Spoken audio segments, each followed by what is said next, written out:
નમસ્કાર ખેડૂત મિત્રો, સ્વાગત છે તમારું ખેડૂત પરિચય યુટ્યુબ ચેનલમાં। આજે તારીખ 7 જાન્યુઆરીની આજની સવારની હવામાન અપડેટની અંદર માહિતી મેળવીએ તો ગુજરાતમાં આજથી 10 તારીખ સુધી માવઠાના વરસાદને લઈને આગાહી। તો ગુજરાતના કયા કયા જિલ્લાની અંદર વરસાદની સંભાવના છે તેની સંપૂર્ણ માહિતી મેળવીશું। તો ગુજરાતની અંદર ફરીવાર કડકડતી ઠંડી વચ્ચે પડી શકે છે કમોસમી વરસાદ, તો તેની સંપૂર્ણ અપડેટ મેળવીશું। સૌરાષ્ટ્ર, ઉત્તર ગુજરાત, દક્ષિણ ગુજરાત અને પૂર્વ ગુજરાતની અંદર માવઠાના વરસાદને લઈને આગાહી, તો તેની સંપૂર્ણ માહિતી મેળવીશું। ચેનલમાં નવા હોય તો ચેનલને સબસ્ક્રાઇબ કરી દેજો અને વિડીયોને લાઇક આપીને શેર કરી દેજો। ખાસ કરીને મિત્રો, ગુજરાતની અંદર ફરીવાર કમોસમી વરસાદની સંભાવના દેખાઈ રહી છે। આજથી ગુજરાતના વાતાવરણમાં પલટો જોવા મળશે, તેમજ કાલે 8 અને 9 જાન્યુઆરી દરમિયાન ગુજરાતના અલગ અલગ વિસ્તારની અંદર હળવા મધ્યમ વરસાદની સંભાવના રહેલી છે, કારણ કે એક મજબૂત વેસ્ટર્ન ડિસ્ટર્બન્સ પસાર થઈ રહ્યું છે। સાથે જ અરબી સમુદ્રની લો પ્રેશર સિસ્ટમથી ગુજરાતમાં માવઠાનો કહેર જોવા મળી શકે છે। અત્યારની અપડેટ મુજબ ગુજરાતના સૌરાષ્ટ્ર વિસ્તારો, ઉત્તર ગુજરાતના વિસ્તારો અને તેમજ દક્ષિણ ગુજરાત અને પૂર્વ ગુજરાતના પણ મોટાભાગના જિલ્લાઓની અંદર હળવા મધ્યમ વરસાદી ઝાપટા જોવા મળી શકે છે। વધુ વરસાદની સંભાવના દક્ષિણ ગુજરાત અને પૂર્વ ગુજરાતની અંદર જોવા મળી રહી છે। આ સાથે સૌરાષ્ટ્ર અને ઉત્તર ગુજરાતની અંદર પણ હળવા મધ્યમ વરસાદી ઝાપટા પડી શકે છે।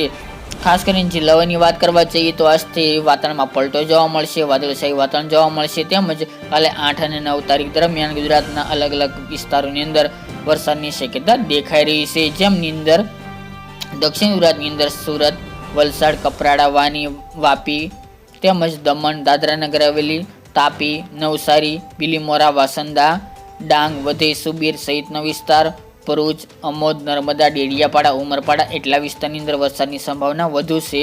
જ્યારે દાહોદ, ગોધરા, છોટાઉદેપુર, કવાંટ, લુણાવાડા, પંચમહાલ જે પૂર્વ ગુજરાતના વિસ્તાર છે એમાં પણ હળવા સામાન્ય વરસાદી ઝાપટા નોંધાઈ શકે છે। મધ્ય ગુજરાતની અંદર અમદાવાદ, ગાંધીનગર અને ખેડાના વિસ્તારની અંદર વાતાવરણમાં પલટો જોવા મળશે, જ્યારે આણંદ, ખંભાત, બોરસદ, તારાપુર એ વિસ્તારની અંદર હળવા સામાન્ય ઝાપટા પડી શકે છે।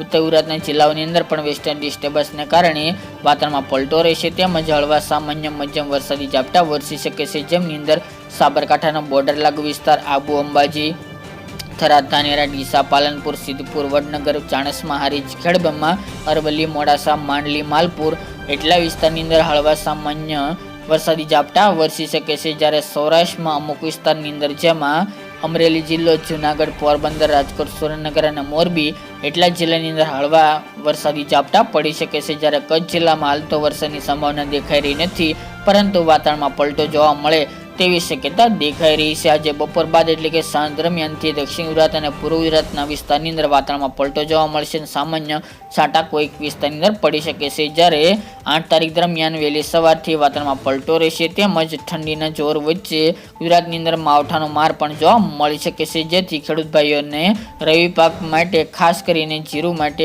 ભારે નુકસાની સહન કરવી પડે તેવી શક્યતા દેખાઈ રહી છે। વેસ્ટર્ન ડિસ્ટર્બન્સ મજબૂત હોવાને કારણે તેની લહેર ગુજરાત સુધી પહોંચશે અને જે અરબી સમુદ્રની સિસ્ટમ લો પ્રેશર તે ઉત્તર પશ્ચિમ દિશા તરફ દક્ષિણ ભારતના વિસ્તારમાંથી પસાર થઈ રહી છે, જેની લહેર ગુજરાત સુધી આવશે। આ બંનેને કારણે ગુજરાત ઉપર એક ટ્રફ સર્જાશે। આ ટ્રફને કારણે ગુજરાતમાં કમોસમી વરસાદ નોંધાઈ શકે છે। આવનારી 10-11 જાન્યુઆરી સુધી ગુજરાતનું હવામાન પલટાયેલું જોવા મળશે। તાપમાન પણ જે નોર્મલ ચાલી રહ્યું હતું નીચું તેમાં પણ વધારો થાય તેવી સંભાવના છે। જે અત્યારે કડકડતી ઠંડી જોવા મળી રહી છે તેમાં રાહતના સમાચાર મળી રહ્યા છે તેવી શક્યતા આવનાર દિવસોમાં જોવા મળશે। 4 દિવસ જેની તમામ ખેડૂત ભાઈ નોંધ લેવી, તો ખાસ કરીને ગુજરાતની અંદર આજથી વાતાવરણમાં પલટો આવે તેવી સંભાવના રહેલી છે। તો મિત્રો, આ ત્યારની વહેલી સવારની અપડેટ, ફરી એક નવા વિડીયો સાથે મળશું। જય જવાન, જય કિસાન મિત્રો।